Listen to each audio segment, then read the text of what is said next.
Who knew that dipping fried mozzarella in a really fruity sweet sauce would be delicious? It's a big thing in my area, and I could show you how to make it if you're not in the capital region of New York. I have everything going on right here. I'm going to do everything separately. So first things first, we have to make what's called Melba sauce.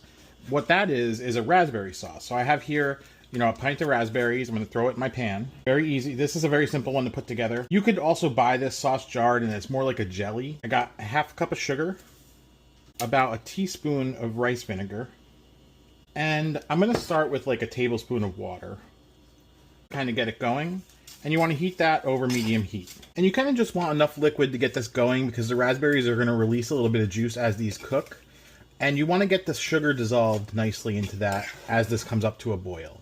So yeah, as this is up to a boil, I can already tell I already added too much liquid. So I'm going to let it boil and reduce a little bit because I want this to be somewhat syrupy.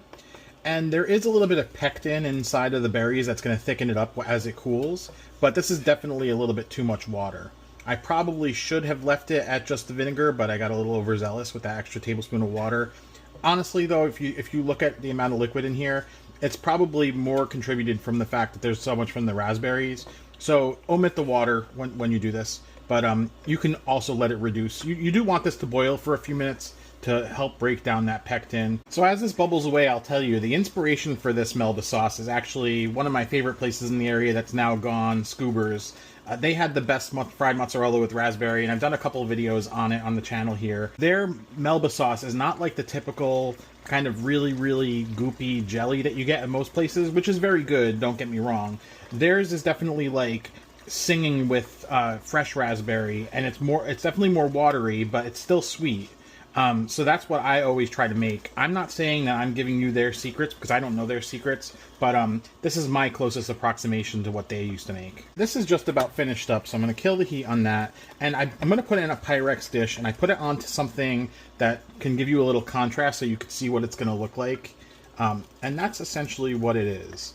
Now, like I said, this is going to thicken up as it cools a little bit, but it is still a little bit runny. You still have the seeds in there, and this is going to go really, really well with our fried cheese. So you can see we have our Melba sauce here, and I've already put it into a dish for my dipping, which I haven't even fried the cheese yet, but I do have to taste it.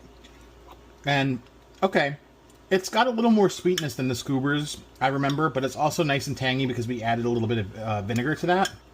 This is going to go great with the cheese. Fontina with the Melba sauce that we made. Very simple. Oh, God.